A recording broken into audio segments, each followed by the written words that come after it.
السلام علیکم ورحمۃ اللہ وبرکاتہ۔ الحمد للہ رب العالمین والصلاة والسلام على سيد المرسلين وعلى آله وأصحابه أجمعين، أما بعد فأعوذ بالله من الشيطان الرجيم، بسم الله الرحمن الرحيم. يا أيها الذين آمنوا إنما الخمر والميسر والأنصاب والأزلام رجس من عمل الشيطان فاجتنبوه لعلكم تفلحون. إنما يريد الشيطان أن يوقع بينكم العداوة والبغضاء في الخمر والميسر ويصدكم عن ذكر الله وعن الصلاة فهل أنتم منتهون. صدق اللہ العظیم. تمام تعریف حمد و ستائش اللہ رب العزت کی ذات کے لیے سزاوار ہے. اس کی ذات واحد رکھتا ہے، حدود صفات ہے، کوئی اس کا شریک و سہیم نہیں، کوئی اس کا ہمسر نہیں، کوئی اس جیسا نہیں، کوئی اس کا مثال، کوئی اس کی مثل نہیں. ہم گواہی دیتے ہیں کہ عبادت کے لائق اسی کی ذات ہے، اس کے سوا کوئی عبادت کے لائق نہیں. درود و سلام ہو حضرت محمد مصطفیٰ احمد مجتبیٰ خاتم الانبیاء رسول اللہ صلی اللہ علیہ وسلم کا. قرآن مجید میں سورہ مائدہ کی ایک بڑی اہم آیت میں نے آپ کے سامنے پڑھنے کی سعادت حاصل کی ہے، جس میں اللہ تعالیٰ نے اہل ایمان کو خاص طور سے خطاب کرتے ہوئے فرمایا ہے کہ یا ایھا الذین آمنوا انما الخمر والمیسر، کہ اے ایمان والوں بے شک شراب اور جوا والانصاب والازلام اور بت اور پانسے کے تیر رجس من عمل الشیطان، یہ گندی چیزیں ہیں، یہ شیطانی اعمال ہیں. فاجتنبوا، جس سے تم رک جاؤ، لعلکم تفلحون، تاکہ تم کامیاب ہو جاؤ. پھر آگے اس کی مزید تشریح اللہ تعالیٰ نے فرمائی تاکہ ان چیزوں کی گندگی اور برائی اور خباثت اہل ایمان کے دلوں کے اندر بیٹھ جائے، اور جو کچھ بھی اس کے فائدے دنیاوی اعتبار سے لوگوں کو نظر آتے ہیں وہ ان کے دل و دماغ سے پوری طرح سے نکل جائیں. اس کی برائی میں اللہ تعالیٰ نے فرمایا کہ انما یرید الشیطان ان یوقع بینکم العداوۃ والبغضاء فی الخمر والمیسر، بے شک شیطان یہ چاہتا ہے کہ تمہارے درمیان میں دشمنی اور بغض پیدا کر دے شراب اور جوے کے ذریعے سے. وَيَصُدَّكُمْ عَنْ ذِكْرِ اللَّهِ، اور تم کو اللہ کے ذکر سے روک دے. وَعَنِ الصَّلَاةِ، اور تم کو نماز سے روک دے. فَهَلْ أَنْتُمْ مُنْتَهُونَ، کیا آپ بھی تم اس سے بات نہیں آؤ گے؟ یہ اللہ تعالیٰ کا مربیانہ انداز ہے کہ ایک چیز سے روکا گیا، اس کی وجہ بتائی گئی، اس کی برائیاں، اس کی خباثتیں، اس کے ڈرا بیکس بتائے گئے، اور پھر اس کے بعد اپنے بندوں سے اللہ تعالیٰ نے، ایمان والے بندوں سے پوچھا ہے کہ فَهَلْ أَنْتُمْ مُنْتَهُونَ، اتنے بڑے بڑے اور بھاری بھاری نقصانات جس سے ہو سکتے ہو، کیا وہ عمل تم ابھی بھی نہیں چھوڑو گے؟ یہ آیت سورہ مائدہ کی آیت ہے، اور یہ آیت شراب اور جوے کی قطعاً حرمت والی آیت ہے. تمام صحابہ، فقہا اور ائمہ اس بات پر متفق ہیں کہ قرآن مجید میں شراب کے متعلق خاص طور سے 3 جگہ احکامات آئے، اور تینوں میں یہ تھرڈ اور فائنل اسٹیپ ہے. بالکل آخری فیصلہ کر دیا گیا ہے کہ من عمل الشیطان فاجتنبوا، یہ شیطانی اعمال ہے، اس سے رک جاؤ. اس کے بعد سب نے یہ بات سمجھ لی کہ اب شراب اور جوا حرام ہو چکا ہے، اب کسی طرح سے بھی شراب اور جوے کی اسلام میں کوئی گنجائش باقی نہیں. حقیقت یہ ہے کہ اگر ہم اسلام سے پہلے یا حضور نبی کریم صلی اللہ علیہ وسلم کی بعثت مبارکہ سے پہلے کے زمانے کے اوپر غور کریں، جس کو ہم دور جاہلیت کے نام سے تعبیر کرتے ہیں، تو وہ دور وہ تھا جہاں بہت ساری اخلاقی برائیوں کے اندر ایک بہت بڑی برائی تھی شراب کی عادت. ہر کسوں ناکس شراب کا عادی تھا. جس طرح ہم اور آپ چائے کے عادی ہیں، اس سے بھی کہیں زیادہ وہ لوگ شراب کے عادی تھے، اور کوئی گھر، کوئی خاندان اور کوئی فرد اس سے بچا ہوا نہیں تھا، الا ماشاءاللہ پوری بستی میں 2-4 آدمیوں کے بارے میں یہ بات ملتی ہے کہ انہوں نے دور جاہلیت میں بھی شراب کو ہاتھ نہیں لگایا، ایمان لانے سے پہلے بھی حالت کفر میں بھی انہوں نے شراب کو ہاتھ نہیں لگایا۔ اس میں سب سے پہلے تو ہمارے اور آپ کے آقا حضور نبی کریم صلی اللہ علیہ وسلم کی مبارک ہستی ہے، یہ تو اللہ کے ہونے والے پیغمبر اور رسول تھے، یہ تو بہرحال بچپن ہی سے، پیدائشی سے ہر برائی سے محفوظ رکھے گئے، آپ کو اسی لیے تو معصوم قرار دیا گیا۔ اور پیغمبروں کی شان یہ ہوتی ہے کہ نبوت اور رسالت سے پہلے کی زندگی بھی ان کی بالکل پاک و صاف ہوتی ہے، تاکہ جب وہ اپنی نبوت اور رسالت کا اعلان کریں تو کسی کو اس بات کا کوئی ثبوت نہ رہے کہ وہ ان کی پچھلی زندگی پر انہیں اٹھا سکے کہ اب تو آپ بہت اچھی باتیں کرتے ہیں، پہلے زمانے میں آپ نے یہ کیا تھا، یہ کیا تھا، یہ کیا تھا۔ ہر رسول اور پیغمبر کے علاوہ ہر آدمی کے متعلق اس کی پچھلی زندگی میں کچھ نہ کچھ کمیاں اور خامیاں ہو سکتی ہیں، یہاں تک کہ صحابہ میں بھی بہت سے ایسے صحابہ ہیں جنہوں نے ایمان لانے سے پہلے بڑے بڑے گناہ کیے،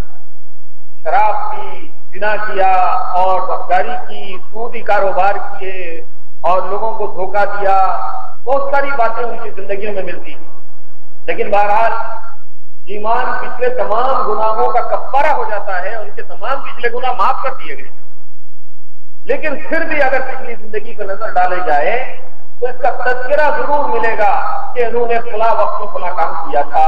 بعد میں اللہ نے ان کو معاف کر دیا۔ لیکن پیغمبروں کا حال یہ ہوتا ہے کہ ان کی پچھلی زندگی بھی بالکل پاک و صاف ہے۔ تو پہلے تو حضور نبی کریم صلی اللہ علیہ وسلم کی وہ ذات مقدسہ ہے جس کو اللہ تعالیٰ نے ہر قسم کے لغو و لعب سے، ہر قسم کی گندگی سے، برائی سے، گناہ سے، احتیاط سے، نافرمانی سے پاک و صاف رکھا۔ اور دوسری ہستی ہے حضرت ابوبکر صدیق رضی اللہ تعالیٰ۔ بتایا جاتا ہے کہ آپ نے دور جاہلیت میں بھی کبھی شراب کو ہاتھ نہیں لگا۔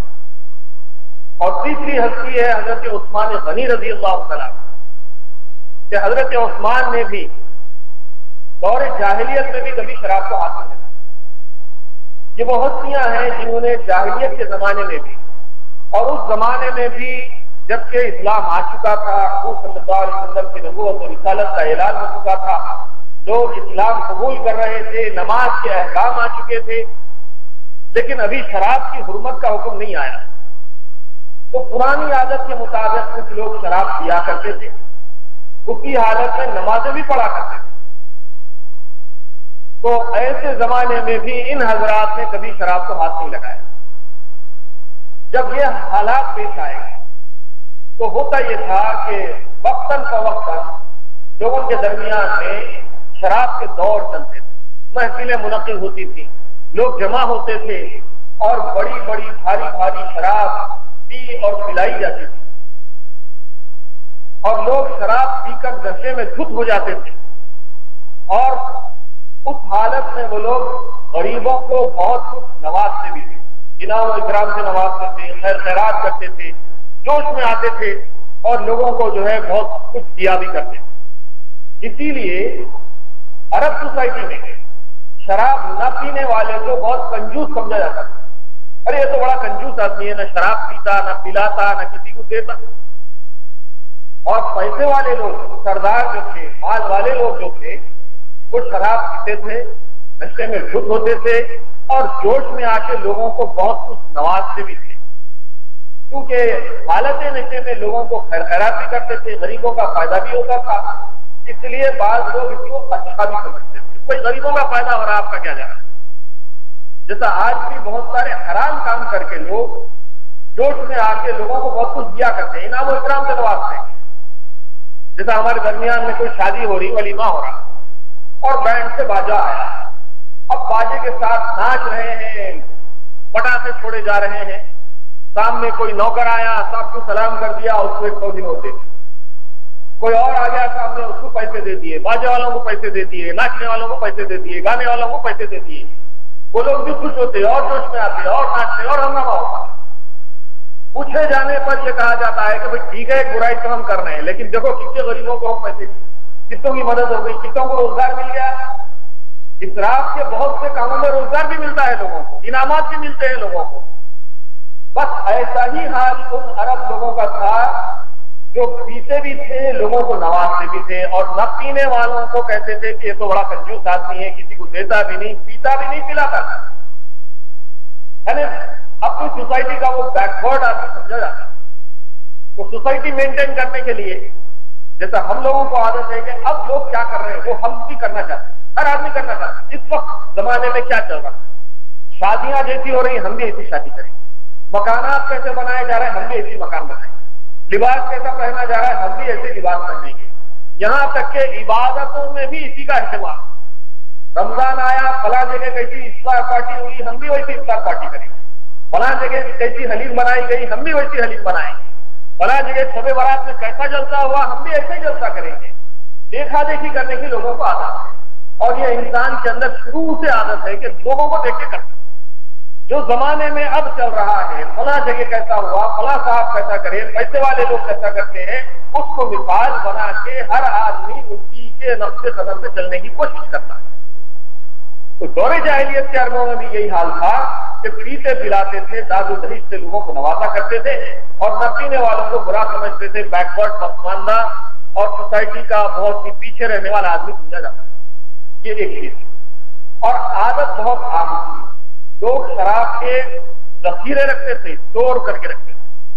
بڑے بڑے جام ہوتے تھے، اسٹور روم ہوتے تھے، سم بنائے جاتے تھے، زمین کے اندر کھود کے بڑے بڑے سم بنا کے اس کے اندر شراب کو محفوظ رکھا جاتا تھا، اور آدمی اور اس کے خاندان کی عزت اس بنیاد پر سمجھی جاتی تھی کہ جس کے پاس کتنی پرانی شراب ہے، کتنی نشہ آور شراب ہے، کتنی قیمتی شراب اس کے پاس ہے، تو لوگ سمجھتے تھے کہ یہ بڑے گھرانے کا، یہ نوابی خاندان کا جیسا ہمارے پاس سمجھا جاتا ہے، ایسے سمجھا جاتا تھا کہ بہت پرانے پینے پلانے والے لوگ جن کے پاس بڑی بھاری بھاری شراب ہے، شراب کے بہت قیمتی برتن ان کے پاس موجود ہیں، بڑے بڑے جام ہیں، پیالے ہیں، اور پتہ نہیں کیا کیا ان کے پاس ہوا کرتا۔ یہ عزت کا معاملہ تھا۔ اس طرح کی سوسائٹی میں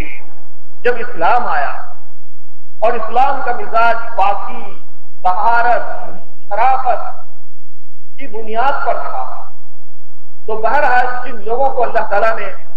فطرت سلیم پر پیدا کیا تھا ان کو اندر سے پہلے ہی سے شراب سے وحشت تھی، شراب سے نفرت تھی، شراب پی کر جو انسان حرکتیں کرتا ہے اس سے بہت ان کو غصہ آتا تھا۔ نتیجہ یہ تھا کہ بہت سارے لوگ اس بات سے منتظر رہا کرتے تھے کہ شراب بہرحال حرام ہونا چاہیے،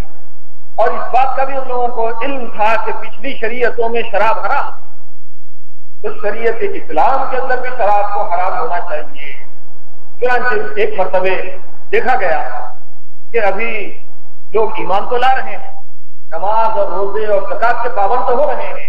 لیکن پرانی عادت جو شراب نوشی کی ہے وہ ابھی نہیں گئی، چنانچہ شراب پی لیتے ہیں اور نماز پڑھ جاتے ہیں۔ ایک مرتبہ صحابہ نے ایک صاحب کے پیچھے نماز ادا فرمائی، وہ بھی صحابی رسول ہے، لیکن نماز میں چونکہ حالت نشہ میں تھے اس لیے انہوں نے آیت میں ایسی گڑبڑ کر دی کہ جس کی وجہ سے نماز فاسد ہو گئی، اور لوگوں میں کافی کھلبلی مچ گئی، لوگوں کو ایک دوسرے پر اعتراض ہونے لگا،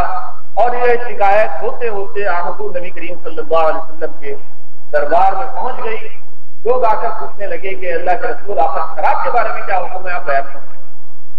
تو سورہ بقرہ کی آیات پہلے نازل ہوئی، کیونکہ سوسائٹی شراب کی عادی تھی، اس لیے فوری طور پر اس کو حرام نہیں قرار دیا گیا، بلکہ اس کے بارے میں اس کی برائی بیان کی گئی۔ فرمایا گیا کہ یسألونک عن الخمر والمیسر، اے نبی صلی اللہ علیہ وسلم آپ سے لوگ شراب اور جوا کے بارے میں سوال کرتے ہیں، قل فیہما اثم کثیر ومنافع للناس،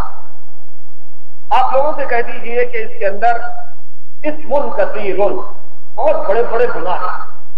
ومنافع للناس، اور لوگوں کے لیے اس میں کچھ فائدے بھی ہیں، جیسے کہ میں نے عرض کیا کہ لوگوں کو حالت نشے میں نوازتے تھے، خیر خیرات کرتے تھے، تو تھوڑا یہ نفع ہے۔ دوسرا نفع یہ ہے کہ آدمی کے اندر چستی آ جاتی ہے، پھرتی آ جاتی ہے، دماغ کے اندر جتنے تفکرات ہوتے ہیں، پریشانیاں ہوتی ہیں، اس سے آدمی کو کچھ دیر کے لیے چھٹکارا مل جاتا ہے، اور وہ نشے کی حالت میں اپنے آپ کو بہت بڑا سمجھنے لگتا ہے۔ تفکرات سے آزادی یہ ایک بڑا سبب ہے نشے کا. یہ پرابلم بہت ہے انسان کی زندگی. تھوڑی دیر کے لیے نشہ کر لو تو آدمی پرابلم سے فری ہو جاتا ہے. یہ سب سے بڑی بنیاد ہے. اسی وجہ سے لوگ اس کو استعمال کرتے ہیں. تو یہ بھی ایک نفع ہے. لیکن اللہ تعالیٰ فرماتے ہیں کہ قُلْ فِيهِمَا إِثْمٌ كَثِيرٌ، اے نبی صلی اللہ علیہ وسلم آپ فرما دیجئے کہ اس کے اندر گناہ بہت زیادہ ہے. وَمَنَافِعُ لِلنَّاسِ، تھوڑے بہت فائدے بھی ہیں لوگوں کے اس میں،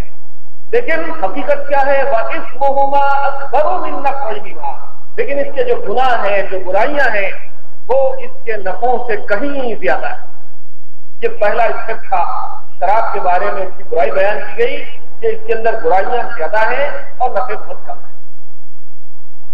مختلف واقعات پیش آتے رہے. ایک مرتبہ دیکھا گیا کہ دو صحابہ حالت نشے میں ایک دوسرے کے اوپر بہت دھکا کر رہے ہیں، برا بھلا کہہ رہے ہیں اور داڑیاں پکڑ کے کھینچ رہے ہیں. تو داڑھی کی بے حرمتی ہو رہی ہے اور آدمی کی اپنی جو عظمت ہے، اس کا جو سیلف ریسپیکٹ ہے، وہ بھی تباہ ہو رہا ہے. اس پر بھی ایک مرتبہ حضرت عمر رضی اللہ تعالیٰ عنہ نے بھی حضور صلی اللہ علیہ وسلم سے عرض کیا کہ اللہ کے رسول، آپ اللہ سے کہہ کر شراب کو حرام قرار دینے لگے. تو حضرت عمر کی بھی خواہش تھی کہ شراب حرام ہو جائے، اور یہ واقعات کا سلسلہ چلتا رہا.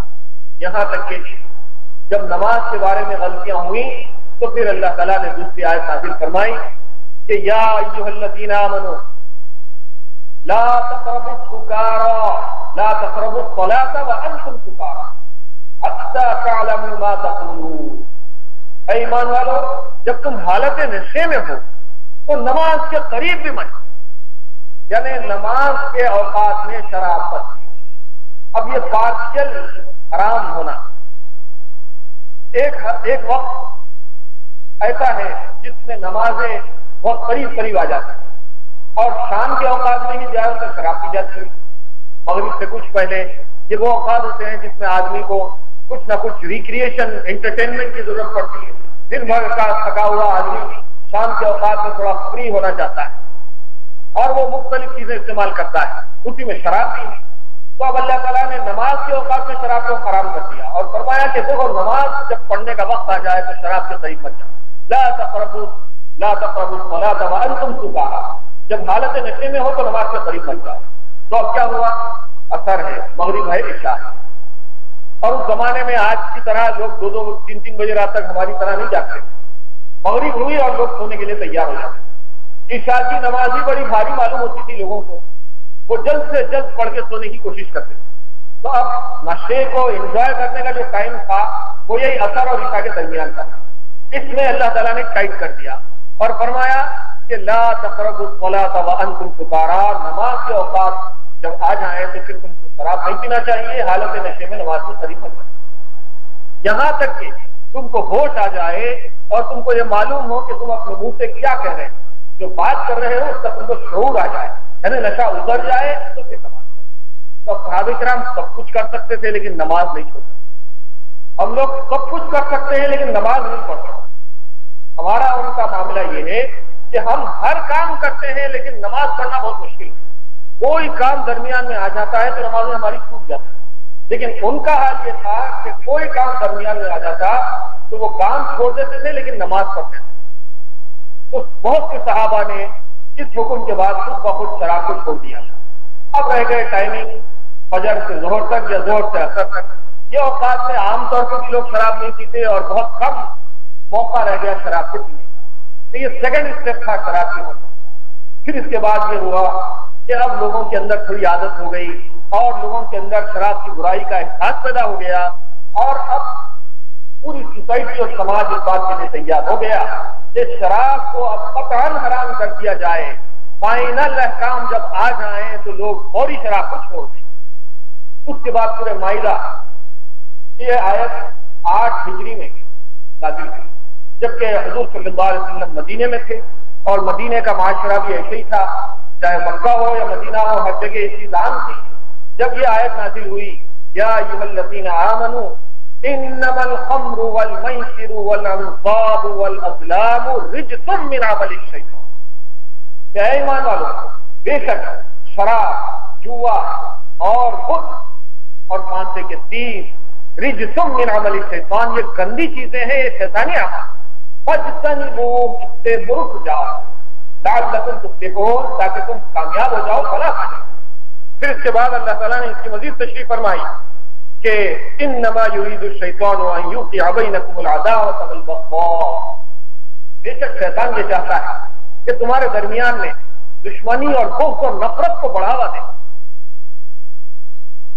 فی الخمر والمیسر، شراب اور جوے کے ذریعے سے، ویصدکم عن ذکر اللہ، اور تم کو اللہ کے ذکر سے روک دے، وعن الصلاۃ، اور نماز سے روک دے، وہل انتم منتہون، کیا تم ابھی بھی اس سے نہیں رک جاؤ گے؟ یہ آیت جب نازل ہوئی تو اس آیت کے نزول کے زمانے کے سلسلے میں ایک مشہور واقعہ احادیث میں ہم کو ملتا ہے۔ حضرت انس رضی اللہ تعالیٰ عنہ فرماتے ہیں کہ میں ہمارے آقا یعنی ہمارے جو سرپرست تھے جن کا نام ابو طلحہ رضی اللہ تعالیٰ عنہ، میں ابو طلحہ کے مکان میں تھا، شراب کا دور چل رہا تھا، لوگ جمع ہو کر تھے اور میں جام سے شراب ڈال کر لوگوں کو پلا رہا کہ اتنے میں ایک منادی کی آواز باہر سے سنائی دی اور ایسا محسوس ہوا کہ باہر کوئی شخص ہے جو ندا لگا رہا ہے، پکار۔ اس زمانے میں کمیونیکیشن کا سسٹم کیا تھا؟ کسی چیز کو، کسی خبر کو، کسی حکم کو لوگوں تک پہنچانے کا آج کا تو دور نہیں تھا، الیکٹرانک میڈیا نہیں تھا، اسپیکرز نہیں تھے، اخبارات نہیں تھے، پرنٹ میڈیا نہیں تھا، کوئی چیز نہیں تھی۔ کوئی چیز لوگوں کے درمیان میں اعلان کروانی ہوتی تو ایک پکارنے والے کو مقرر کر دیا جاتا تھا کہ بھائی باہر جاؤ اور پکار کے اس بات کا اعلان ہو۔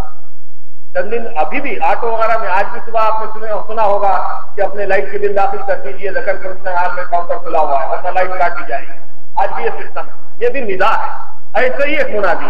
پکارتا ہوا مدینے کی گلیوں میں جا رہا ہے تو حضرت انس رضی اللہ تعالیٰ عنہ کو ابو طلحہ رضی اللہ تعالیٰ عنہ نے کہا کہ دیکھو انس باہر کون پکار رہا ہے، کیا کہتا ہے؟ تو حضرت انس رضی اللہ تعالیٰ عنہ باہر گئے اور آواز سنی تو یہ آیت وہ سب پکارتا جا رہا تھا، یا ایھا الذین آمنوا انما الخمر والمیسر والانصاب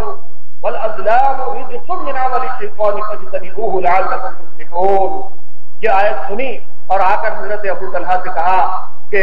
یہ آیت اور اللہ کا یہ حکم اور ابھی جو تازی وحی نازل ہوئی ہے وہ منادی پکارتا جا رہا ہے اور معلوم ہوتا ہے کہ اب شراب قطعاً حرام ہو چکی ہے، کیونکہ اس میں اللہ تعالیٰ نے فرمایا ہے کہ فاجتنبوہ، اس سے فوری رک جاؤ۔ تو ابو طلحہ نے کہا کہ اے انس اب یہ شراب سے پورے جام باہر لے جاؤ اور لڑکا۔ تو حضرت انس رضی اللہ تعالیٰ عنہ فرماتے ہیں کہ میں وہ تمام جام جس کے اندر شراب بھری ہوئی تھی وہ لے جا کر باہر انڈیلنے لگا، اور یہی حال میں نے دیکھا کہ سارے لوگ جام اور شراب کے برتن لا کر گلیوں میں اور سڑکوں پر توڑنے لگے، اور مدینے کی گلیوں میں شراب تھوڑی ہی دیر میں ایسی بہ رہی تھی جیسے بارش کا پانی سڑکوں پہ بہتا ہے۔ بعض لوگوں نے روایت کی ہے کہ جس شخص نے شراب پی لی تھی اور وہ گلے کے اندر پہنچ چکی تھی، وہ اپنے گلے میں انگلیاں مار کر خے کر کے شراب نکال،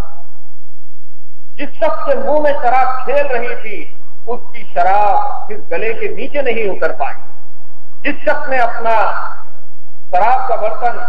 ہونٹوں سے لگایا ہوا تھا اس نے ہونٹوں کے آگے شراب کو جانے نہیں دیا، اور جو جس مقام پر تھا شراب پینے کے لیے تیار اس نے اسی مقام پر شراب کو چھوڑ دیا۔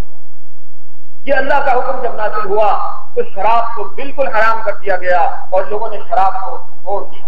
یہ مسلمانوں کا حال تھا اس زمانے میں جبکہ اللہ کے نبی صلی اللہ علیہ وسلم موجود تھے، اللہ کے احکامات نازل ہو رہے تھے، لوگوں کا مزاج بن چکا تھا، ایمان بن چکا تھا، اور اللہ کے ہر حکم کے اوپر وہ بالکل تیار رہتے تھے کہ جو حکم آئے سر تسلیم خم ہے جو مزاج یار میں آئے۔ یہ ایمان کی علامت، یہ صحابہ کرام کے اعمال ہیں۔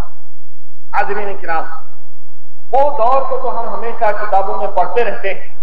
اور علماء کرام کی زبان سے سنتے رہتے ہیں، لیکن یہ پڑھنا اور سننا ہمارے لیے بہت زیادہ کافی نہیں ہے، بلکہ اس سے صرف معلومات کی حد تک کا فائدہ ہو سکتا ہے، جذبے کے پیدا ہونے کا ایک فائدہ ہو سکتا ہے، لیکن ہم کو اس سے آگے بڑھنا چاہیے۔ الحمدللہ مڈل کلاس کا بہت بڑا طبقہ ابھی بھی اس لعنت سے محفوظ ہے، لیکن دیکھنے میں یہ آ رہا ہے کہ جیسے جیسے ہماری سوسائٹی کا اسٹینڈرڈ بڑھ رہا ہے، معیار زندگی بڑھ رہا ہے، جہاں ہم ہر برائی کو بڑی تیزی کے ساتھ اڈاپٹ کرتے چلے جا رہے ہیں، اپناتے چلے جا رہے ہیں، مغربی تہذیب کو ہم اپناتے چلے جا رہے ہیں، بے پردگی عام ہو رہی ہے، دھوکہ دہی عام ہو رہی ہے، انسان کا معیار زندگی جہاں بلند ہو رہا ہے، تو وہیں پر ہم نے اس برائی کو بھی بڑی تیزی کے ساتھ قبول کرنا شروع کر دیا ہے۔ بہت سے نوجوان ہیں جو اس برائی کے اندر مبتلا ہو رہے ہیں، اور یہ مت سمجھیے کہ صرف شراب ہی حرام ہے، بلکہ شراب کی حرمت اس وجہ سے ہے کہ اس سے انسان کے اندر نشہ پیدا ہوتا ہے، اور فقہاء نے مختلف روایات سے اس بات کی تصریح کرتی ہے کہ ہر وہ شے، ہر وہ چیز چاہے کھانے کی ہو یا پینے کی ہو جس سے نشہ آتا ہے وہ اسلام کے اندر حرام ہے۔ اس کے اندر یہ ساری برائیاں موجود ہے کہ اس کے اندر بھلائی بہت کم ہے، اور اس کی برائی اس کی بھلائی سے کہیں زیادہ ہے، اور اس کے اندر یہ بھی بات ہے کہ وہ لوگوں کے درمیان میں دشمنیاں پیدا کر دیتی ہے، بغض و عداوت کو جنم دیتی ہے، بڑھاوا دیتی ہے، اور یہ برائی انسان کو اللہ کے ذکر سے اور نماز سے روکنے والی ہے۔ فَهَلْ أَنْتُمْ مُسْلِمُونَ، اے ایمان والوں کیا تم اب بھی نہیں رکو گے؟ حاضرین کرام اور بالخصوص نوجوان اور وہ لوگ جو اپنے آپ کو آگے بڑھانے کی کوشش میں ہیں، فارورڈ بڑھنے کی کوشش میں ہے، ماڈرن بننے کی کوشش میں ہے، اپ ٹو ڈیٹ رہنے کی کوشش میں ہے، ان لوگوں کے اندر یہ بات بڑی تیزی کے ساتھ بڑھتی چلی جا رہی ہے۔ ہو سکتا ہے کہ ماں باپ کو پتا نہیں، خاندان والوں کو پتا نہیں، ان کے خاص فرینڈ سرکل کو بھی پتا نہیں ہو سکتا، لیکن دور دراز شہر کے اطراف ایسے مقامات قائم ہیں، ایسے ڈھابے قائم ہیں، ایسے پوائنٹس قائم ہیں جہاں پر یہ کام بڑی تیزی کے ساتھ بڑھ رہا ہے۔ لوگ اپنا پیسہ لا رہے ہیں، وہاں جاتے ہیں، راتوں میں شراب کی محفلیں سجاتے ہیں، رقص و سرود کی محفلیں ہوتی ہیں، برہنہ ڈانس کرنے والی لڑکیاں ان کو فراہم کی جاتی ہیں، یہاں تک کہ زنا کا پورا مکمل انتظام ہوتا ہے۔ آئے دن اخبارات میں آپ ایسے بھاووں کے بارے میں پڑھتے رہتے ہیں۔ ہمارا نوجوان پوری طرح سے تباہ ہوتا چلا جا رہا ہے۔ آج شعبان کے اس مہینے میں جہاں شعبان کے مہینے کی بے شمار فضیلتیں بیان کی جاتی ہیں اور شب برات کی فضیلتیں بیان کی جاتی ہیں، آپ نے بارہا سنا ہوگا حضرت عائشہ صدیقہ رضی اللہ عنہا سے مروی، حضرت ابوبکر صدیق رضی اللہ تعالیٰ عنہ سے مروی، اور پھر شعبان اور شب برات کی جو فضیلتیں ہیں جن صحابہ نے بیان کی ہے، میں ان کی فہرست آپ کے سامنے پیش کر دیتا ہوں تاکہ شعبان اور شب برات کی فضیلت کے سلسلے میں پیدا ہونے والے شکوک و شبہات ہمارے دلوں سے ختم ہو جائیں۔ دیکھیے، بہت سے لوگ شعبان اور شب برات کے بارے میں ابھی بھی شک و شبہ کا شکار، اور بعض ایلیمنٹس ایسے ہیں، بعض عناصر ایسے ہیں جو ان شکوک و شبہات کو بڑھاوا دے رہے ہیں، لیکن سلف صالحین سے شعبان اور شب برات کی فضیلت اپنی جگہ قائم ہے۔ میں صرف صحابہ کرام کے نام آپ کو سنا رہا ہوں جن سے فضیلت شعبان اور فضیلت شب برات کی احادیث مروی ہیں، جس کے اندر حضرت ابوبکر صدیق رضی اللہ تعالیٰ، حضرت عائشہ رضی اللہ تعالیٰ، اور حضرت ابو موسیٰ اشعری رضی اللہ تعالیٰ، معاذ بن جبل رضی اللہ تعالیٰ، ابو ثعلبہ رضی اللہ تعالیٰ،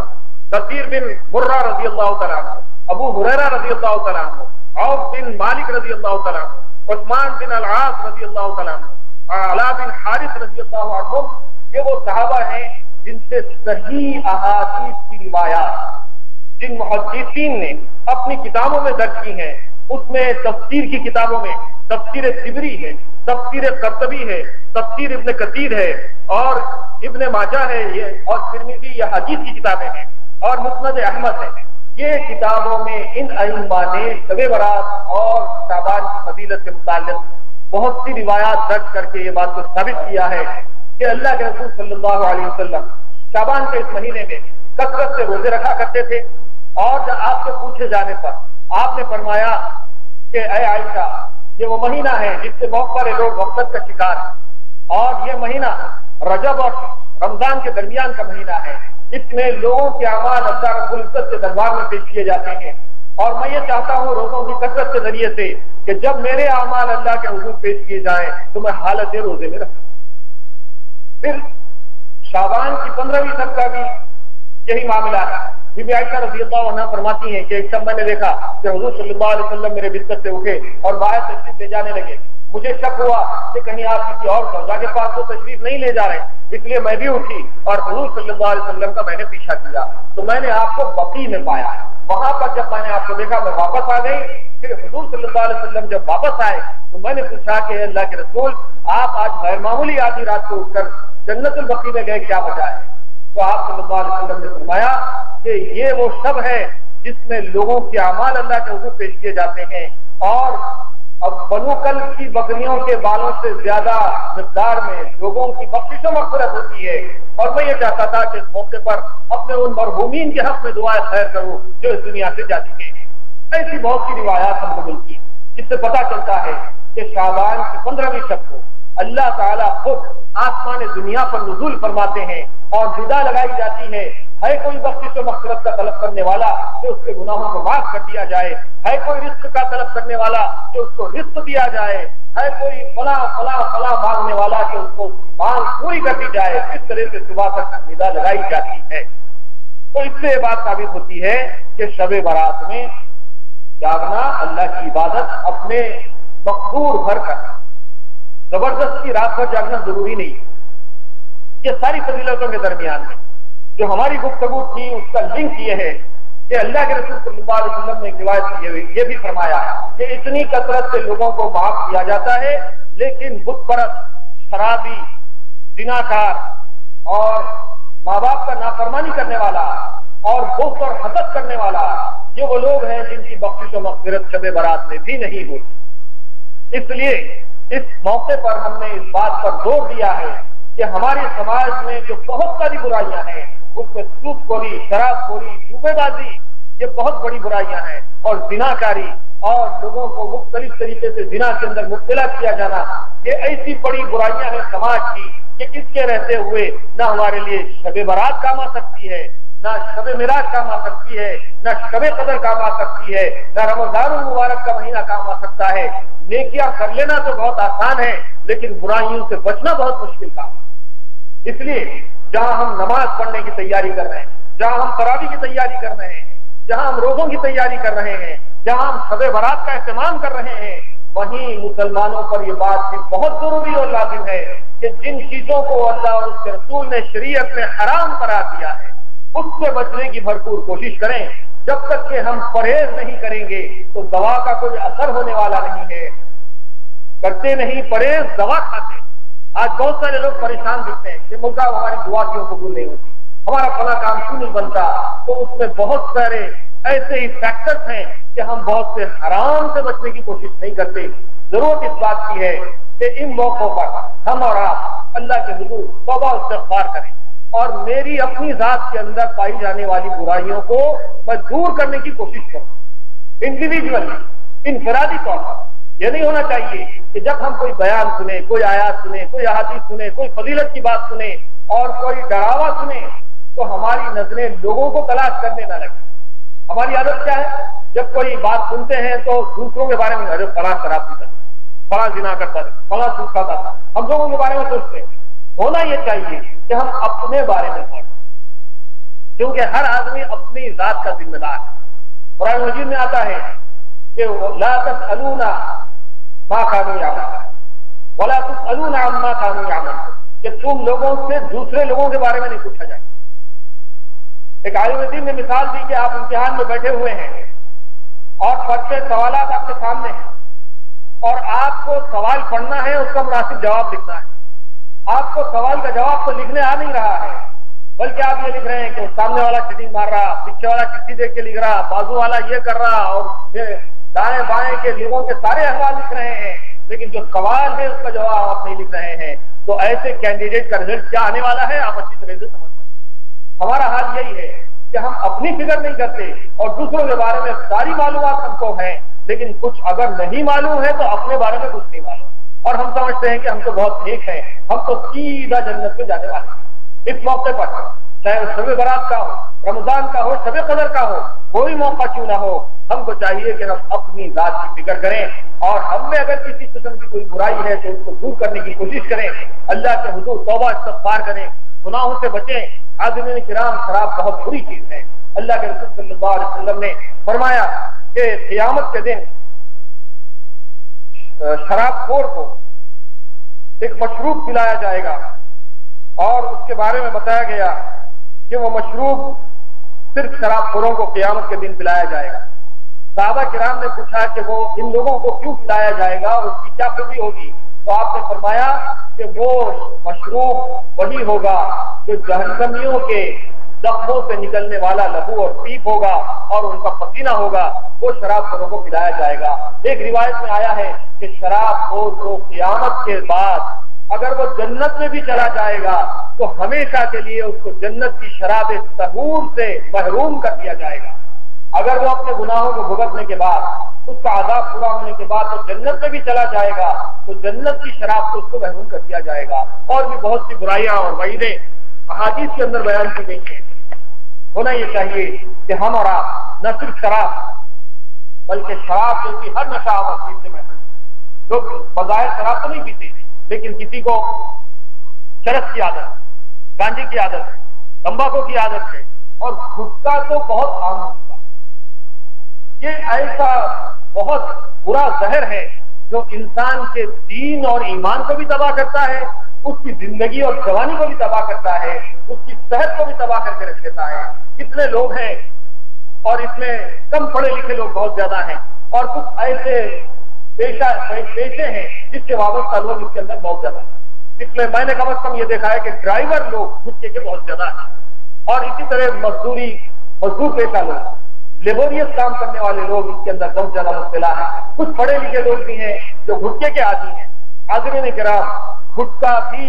شراب ہی کے حکم میں ہے، اس سے بھی آدمی کو نشہ آتا ہے، اور وہ کھاتے کھاتے اس کا سب سے پہلا نتیجہ یہ ہوتا ہے کہ اس کے کلے اور جبڑوں کے اندر کینسر ہو جاتا ہے، اور اندر سے اس کے سیلز گل جاتے ہیں، اس کا چمڑا اور اس کا گوشت گل جاتا ہے، یہاں پر سوراخ پڑ جاتا ہے۔ اور میں نے اپنی آنکھوں سے دیکھا ہے، اس سے پہلے بھی میں نے عرض کیا تھا کہ آپریشن کیا گیا ایک شخص کا، کلے کا آپریشن کیا گیا، جبڑا اس کا پورا گل کے سڑ گیا تھا، اور ران سے گوشت کا ٹکڑا نکال کے اس کو یہاں پیچ کیا گیا، ڈرافٹنگ کی گئی، اور پھر چند دنوں کے بعد یہ پتا چلا کہ یہ ران کے گوشت کو یہاں پر میچ نہیں کیا گیا ہے، میچ نہیں ہوتے کہ سیل، اور وہ نہیں جم رہا ہے، تو پھر اس کا دوسرا آپریشن ہونے والا تھا، اور دوسری ران کا گوشت نکال کے اس کو ڈالنے کی کوشش کی جا رہی تھی، اور صورتحال یہ تھی کہ اس کے قریبی رشتے دار بھی اس کے قریب آنے کے لیے کترا رہے تھے۔ اس کو تنہا عثمانیہ دواخانے کے اندر چھوڑ کر سب نے راہ فرار اختیار کی تھی۔ ایک آدمی تھا جو اس کے قریب تھا، باقی سب بھاگ چکے تھے، اس لیے کہ اس کا چہرہ اتنا ڈراؤنا اور اتنا خطرناک ہو چکا تھا کہ لوگ اس کو دیکھ لے بھاگ رہے تھے۔ ایسے بے شمار کے دواخانوں میں آپ کو ملیں گے جس میں گٹکے کے نتیجے میں لوگ اپنی زندگیوں کو تباہ کر رہے ہیں، اپنی جوانیوں کو تباہ کر رہے ہیں، اپنے دین اور ایمان کو تباہ کر رہے ہیں۔ یہ بھی رجس من عمل الشیطان فاجتنبوہ کے حکم میں ہے۔ اس لیے گٹکے سے، تمباکو سے، شراب سے اور